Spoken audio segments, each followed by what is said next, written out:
Olá, gente, tudo bem?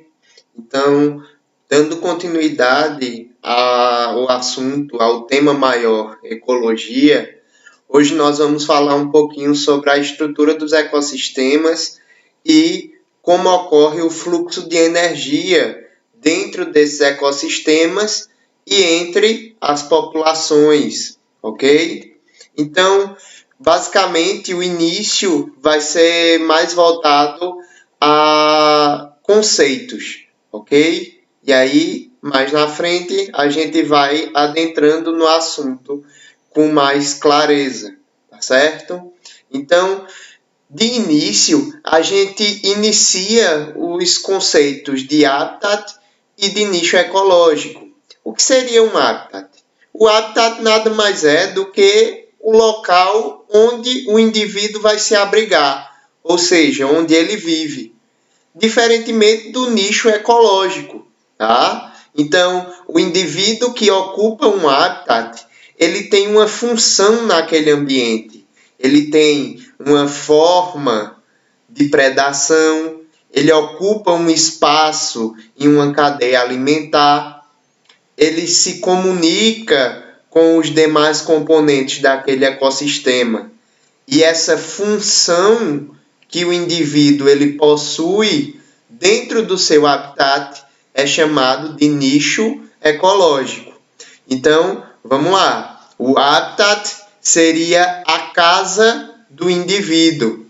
O nicho ecológico seria a função que aquele indivíduo tem naquele habitat. Tranquilo? E aí, gente, sempre que a gente observa um ecossistema, nós vamos observar fatores que não têm vida e fatores que possuem vida, tá? Os fatores que não têm vida são os que nós chamamos de fatores abióticos. Esse A aqui, na biologia, é um prefixo de negação, que significa não. Bio, vida. Então, os fatores abióticos são aqueles que não têm vida, tá certo? E eles podem ser divididos em fatores físicos, como temperatura, umidade do ar, tá? A sensação térmica, ok? Eles podem também ser divididos em fatores químicos, como é o caso dos sais minerais, por exemplo, dissolvidos, diluídos na água. E eles também podem ser divididos em fatores geológicos, como a própria formação do solo, rochas, tá certo? Então, os fatores abióticos seriam aqueles fatores que não possuem vida, porém são essenciais para que haja vida e para que haja a manutenção dessa vida nesse ambiente, ok? Então, um outro exemplo, nós não podemos viver sem água. Água seria um fator abiótico, porém é um fator essencial para que haja vida. Tranquilo? Já dentro dos fatores bióticos, nós temos os organismos que possuem vida, tá? E esses organismos que possuem vida vão ser divididos em autótrofos e heterotróficos ou heterótrofos. Qual é a grande diferença entre esses dois indivíduos? Então, basicamente, e de forma bastante simples, nós temos os organismos autótrofos como aqueles organismos que conseguem sintetizar o próprio alimento através de uma matéria inorgânica. E nós temos os organismos que são chamados de heterotróficos, como aqueles organismos que vão obter matéria orgânica, tá? Através de um outro indivíduo, ou seja, são os organismos consumidores, tá? E aí eles precisam de outro indivíduo para obter essa fonte de energia e essa fonte de matéria orgânica. Só lembrando que os organismos autotróficos, eles são a base de toda e qualquer cadeia alimentar. Todos os demais indivíduos dos próximos níveis ali tróficos, eles vão depender de um organismo produtor, certo? Então, recapitulando, os organismos autotróficos são aqueles que sintetizam o seu alimento a partir da matéria inorgânica. Então, a partir de matéria inorgânica, eles conseguem transformar isso em matéria orgânica. Já os organismos heterotróficos são aqueles que não conseguem sintetizar a matéria inorgânica, ou seja, não conseguem produzir o seu alimento e, consequentemente, precisam de uma fonte de energia e, por isso, são classificados como organismos consumidores. Dentro desses fatores bióticos, nós vamos ter os organismos produtores. E os organismos produtores, basicamente, vão ser os autotróficos, aqueles que sintetizam o seu próprio alimento. E aí, existem diversos organismos que conseguem sintetizar o seu próprio nutriente, porém um mecanismo que muito importa para vocês agora, e que é o que a gente vai comentar, é a fotossíntese. Então, plantas, algumas algas, eles conseguem fazer fotossíntese, tá? E essa fotossíntese, de uma forma bem simples, nada mais é do que a transformação de matéria inorgânica em matéria orgânica. E qual é essa matéria inorgânica?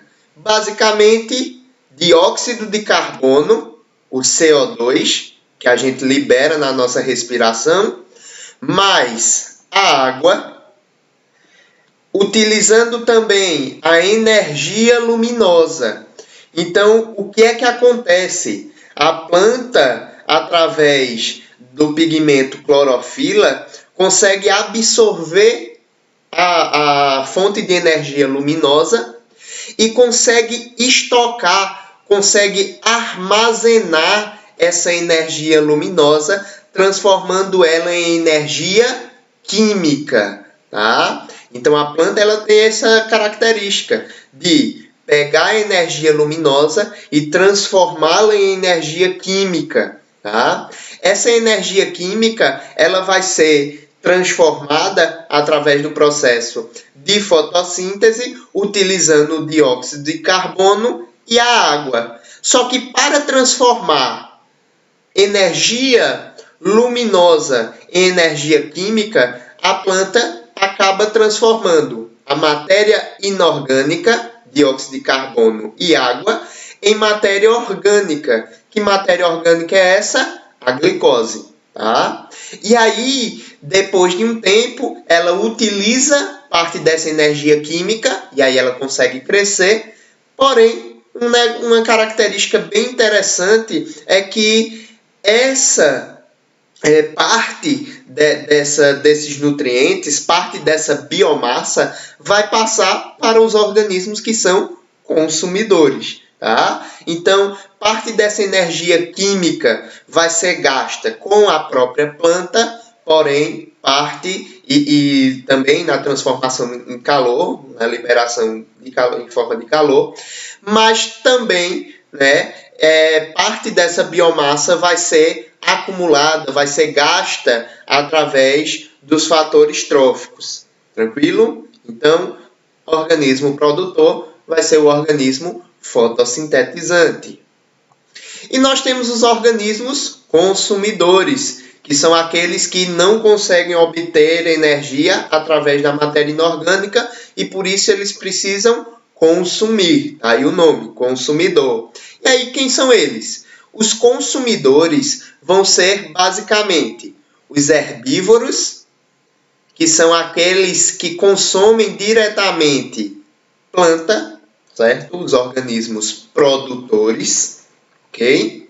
E aí está o exemplo do urso panda, certo? Se alimentando de bambu. Nós temos os organismos que são considerados carnívoros, que são aqueles que se alimentam não mais dos organismos produtores, mas de outros organismos consumidores, certo? E nós temos aqueles organismos que são chamados de onívoros, certo? Os onívoros são aqueles que se alimentam tanto de vegetais como também são carnívoros. E aí entra uma outra classificação que são os organismos detritivos, que são aqueles que consomem os detritos. Por exemplo, um urubu. Um urubu ele é um organismo detritivo. Levando em consideração essa característica de onívoro e de detritivo, hoje os ecólogos não mais utilizam essas denominações. E eles vão utilizar a denominação de oportunista, certo? Então, a gente não fala mais onívoro e nem detritivo. Nós vamos falar de organismos que são oportunistas, porque eles se alimentam de qualquer coisa e só precisam ter a oportunidade de entrar em contato com aquele alimento, certo? Então, organismos oportunistas, beleza? Nós temos também os organismos que são decompositores. Esses decompositores, eles são também consumidores, só que eles fazem um processo de reciclagem da matéria. Então, quando a matéria morre, esses indivíduos, que normalmente são fungos e bactérias, eles vão decompor, vão destruir aquela matéria, utilizando-a como alimentação, como fonte de nutrientes, mas também jogando no ambiente minerais através de um processo chamado de remineralização, tá? E também outras fontes de nutriente. E essa característica dos decompositores em devolver para o ambiente sais minerais e outros compostos fazem com que a vida ela reapareça, formando assim um ciclo, certo? Um ciclo de vida. Tranquilo? Depois de ter trabalhado essa ideia mais simples dos níveis ali de organização dentro de um ecossistema, nós vamos falar um pouquinho sobre as cadeias e as teias alimentares. Então, basicamente, uma cadeia alimentar nada mais é do que a evolução, a transferência de biomassa de um organismo para outro. Eu quero lembrar para vocês que toda matéria ela é reciclável. Então, quando essa planta morrer, ela vai ser reciclada através dos decompositores e parte da matéria que fazia parte dela vai ser parte de um outro organismo.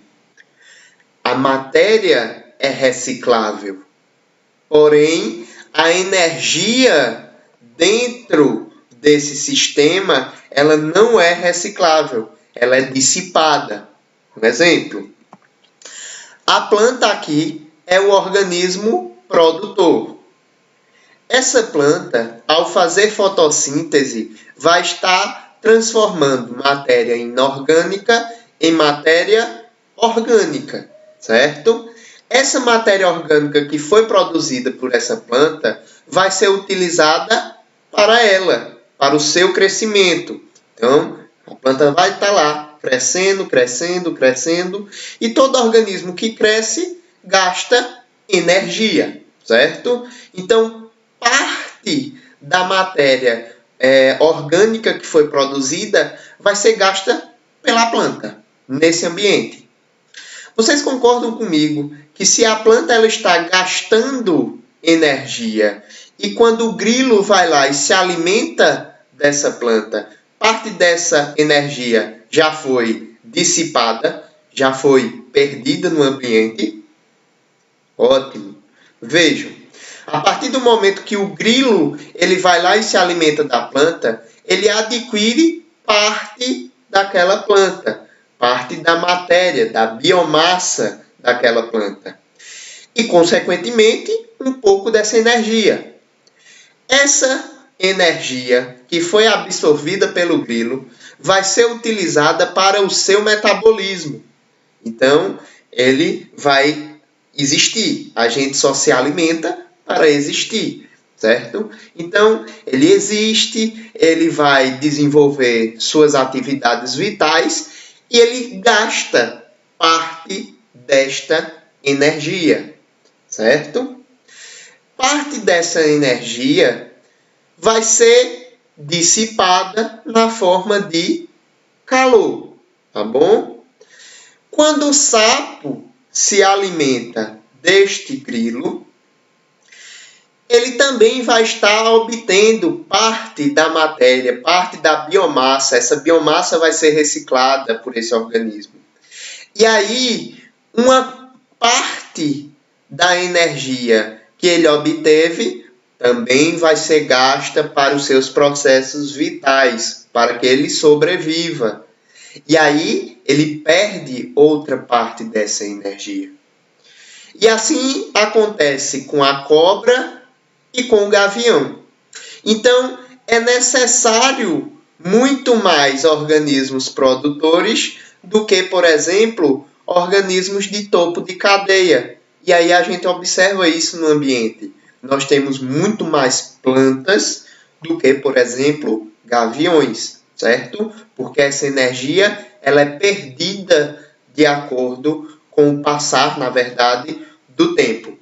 E aí, essa questão de perder matéria, perder energia, ela vai de acordo com as leis da termodinâmica. Então, se a gente for ver a primeira lei da termodinâmica, a gente vai ver que a energia ela não pode ser reciclada, ela não pode ser reutilizada, porém ela pode ser transformada.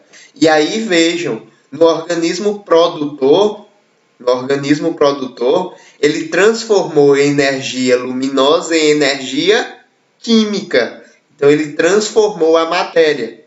Ele transformou a energia luminosa para a química. E ao longo do processo de passagem na cadeia alimentar, a energia química ela obedece à segunda lei da termodinâmica, que parte da energia produzida, ou seja, parte dessa energia química, ela é dissipada na forma de calor. Então, parte dessa energia produzida é transformada em calor. E todos esses organismos vão liberar calor e perder energia para o ambiente. O que é que eu quero dizer com isso? Eu quero dizer que dentro de uma cadeia alimentar, nós temos passagem de energia de um indivíduo para outro, certo? E que essa passagem de energia de um indivíduo para outro faz com que parte dessa energia seja perdida. E aí seja necessário muito mais indivíduos produtores que indivíduos consumidores. Isso a gente vai ver um pouco mais na frente. Porém, se a gente observar nessa cadeia alimentar, existe uma direção. Só que no meio ambiente não é bem assim que acontece. Não é necessário, por exemplo, que o sapo se alimente sempre do grilo, ou que a cobra se alimente sempre do sapo, ou que o gavião se alimente sempre da cobra, certo? E é por isso que a gente não desenvolve dentro de um ecossistema uma cadeia alimentar, mas nós desenvolvemos o que nós chamamos de teias alimentares, porque é algo bem mais complexo, tá? É algo em que a gente já pode observar o trabalho ali dos decompositores. E nós também podemos observar que as fontes de alimentos, elas acabam sendo variadas. Então a árvore ela vai servir de alimento para a zebra, para o inseto, tá? A verdura ela vai servir de alimento para o coelho, para o rato, para o inseto. A serpente ela vai se alimentar do coelho, do rato, tá? E não somente de um organismo definido. Então, a diferença entre uma cadeia e teia alimentar é o nível de complexidade que se exige dentro de um ecossistema. E aí a gente consegue observar os níveis tróficos, tá? E dentro de uma comunidade biológica, dentro de um ecossistema, nós vamos possuir alguns níveis tróficos. Sendo que o primeiro nível trófico sempre vai ser um organismo autótrofo, um organismo que é produtor. E a partir do segundo nível trófico, nós vamos obter organismos que são consumidores, tá? E esses consumidores podem ser os consumidores primários, no segundo nível trófico, ou seja, os herbívoros. No terceiro nível trófico, nós vamos ter os consumidores secundários, que são os carnívoros, que vão se alimentar dos herbívoros. No quarto nível trófico, nós vamos ter os consumidores terciários, que nós vamos falar que são os carnívoros dos carnívoros.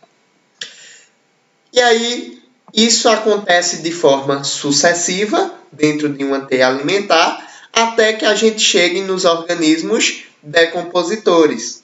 Ah, Cleide, por que não existe um nível trófico para decompositor? Basicamente porque o decompositor ele vai decompor todos os organismos dentro de uma comunidade biológica. Então, se todos os organismos morrem, nascem, crescem, reproduzem e morrem, é necessário que haja um decompositor para todos esses organismos. Então, ele não se encaixaria dentro de um nível trófico. Fora isso, gente, eu quero que vocês observem que os organismos autótrofos dentro de uma comunidade biológica, né, os organismos mais importantes, lógico, todos têm uma importância ecológica, certo? Porém, para manter a sobrevivência e para manter um ciclo de níveis tróficos, eu vou ter como maior importante os organismos autotróficos, que são os organismos produtores. Vejam, eles transformam matéria inorgânica em matéria orgânica. Então, ele já dá suporte para toda a minha cadeia alimentar. E eu vou ter os organismos decompositores também como organismos muito importantes. Vejam, esses organismos vão reciclar a matéria e liberar no solo propriedades químicas que vão suportar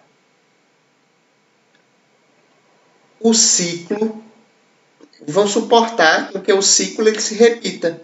Ou seja, os decompositores vão dar suporte para que outros produtores nasçam, certo? Outros organismos autótrofos nasçam. Tranquilo? E aí, gente, a gente tem dentro da ecologia o que nós chamamos de pirâmides ecológicas. E nós vamos ter 3 tipos principais de pirâmides ecológicas. Tá? A primeira pirâmide é a de números. Essa pirâmide basicamente vai contabilizar os organismos. Apenas contabilizar os organismos. Então, normalmente, dentro da pirâmide de números, eu vou contabilizar o número de produtores, o número de consumidores, o número de consumidores secundários e assim sucessivamente, certo? Porém, eu apenas contabilizo.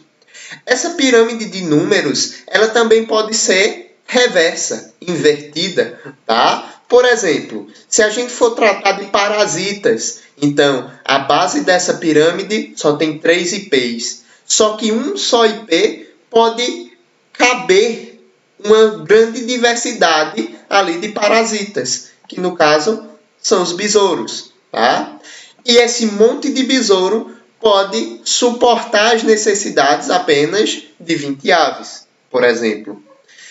Os ecólogos não gostam muito de utilizar a pirâmide de números porque ela simplesmente não consegue traduzir a quantidade de biomassa, ou seja, a quantidade de massa existente dentro daquele ecossistema. Então, não é muito utilizado. Cleito, e quais vão ser utilizadas? nós vamos ter como utilização a pirâmide de biomassa. A pirâmide de biomassa, ela vai contabilizar o quantitativo, o volume, na verdade, de indivíduos por determinada área. Ou seja, a gente vai contabilizar a densidade desses organismos em um ambiente.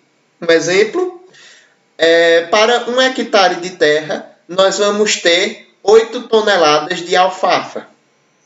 Para 1 hectare de terra, nós conseguimos cuidar de 1 tonelada ali de bezerros, certo? 1 tonelada de bezerros vai caber em 1 hectare de terra.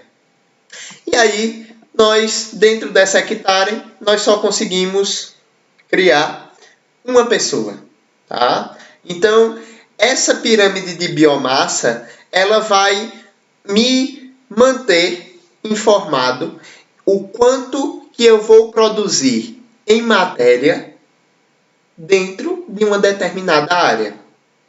Só que aí, a pirâmide de biomassa, ela também não é tão eficaz. Por quê? Porque ela não vai me dizer, ela não vai me contabilizar o tanto de tempo que levou para que essas alfafas gerassem 8 toneladas. Ou o tanto de tempo que levou para que esses bezerros chegassem,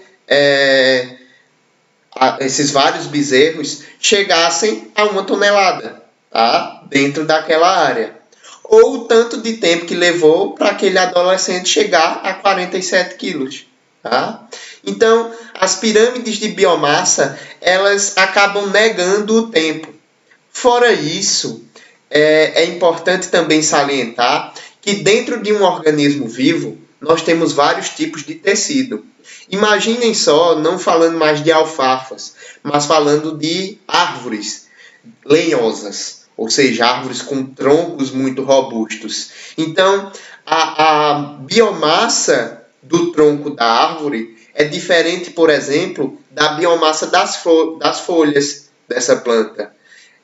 E o que eu posso utilizar? Como eu posso utilizar?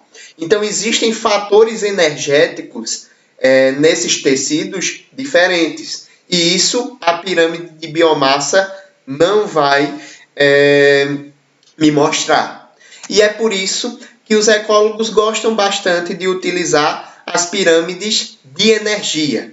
Essas sim vão me dizer a quantidade de biomassa em relação ao tempo e ao espaço, tá? Então eu consigo contabilizar a quantidade de quilocalorias por metro ou quilômetro, ou seja lá qual for ali o grau de umidade, por ano, por mês, tá? Por décadas. Então eu consigo contabilizar a quantidade que foi produzida dentro de um espaço e delimitando ali o tempo. E é por isso que sempre as pirâmides de energia vão possuir os organismos produtores como uma base larga e os organismos consumidores como bases menores, estruturas menores. Por quê? Porque dentro dessa margem que a pirâmide de energia vai me fornecer, eu tenho, lógico, a perda de energia que a gente falou anteriormente. Então, esses organismos produtores aqui produziram determinada quantidade de energia dentro de um determinado espaço durante o ano. Só que eles tanto liberaram energia na forma de calor, como eles também utilizaram essa energia para o seu próprio desenvolvimento. Quando o consumidor primário ele consome aquela planta, o que é que vai acontecer? Parte daquela energia também vai ser usada para o seu desenvolvimento e outra parte é liberada na forma de calor. Lembrem-se, respeitando sempre as leis da termodinâmica. A primeira lei e a segunda lei, que sempre parte da energia química é transformada em calor. Quando o consumidor secundário ele vai também se alimentar, ele pega parte daquele nutriente, daquela energia química para o seu desenvolvimento e parte daquela energia vai ser liberada em formato de calor. Então, dentro das pirâmides ecológicas, a gente consegue observar que a pirâmide de energia seria a mais complexa e possivelmente a mais utilizada entre os ecólogos. Só que vocês conseguem observar que dentro dessa pirâmide eu não incluo os organismos decompositores. Eu não incluo, por exemplo, a quantidade de indivíduos que viajaram de uma determinada área para outra, de um ecossistema para outro, se houve saída de indivíduos, se houve entrada de indivíduos, tá? Eu não consigo calcular, por exemplo, o tanto de energia que foi perdida. E é por isso que a gente utiliza ainda as pirâmides de energia, porém, nós também utilizamos os modelos de fluxo energético, que vão me calcular a energia total adquirida, certo? Dentro dali dos processos de absorção de luz, dentro da fotossíntese, dentro dos processos de respiração e utilização desses nutrientes, a quantidade de calor, de quilocalorias que esses indivíduos absorveram, quando foram decompostos, quanto de energia foi voltada para esses decompositores, o quanto de energia que esses decompositores retornaram para o ambiente.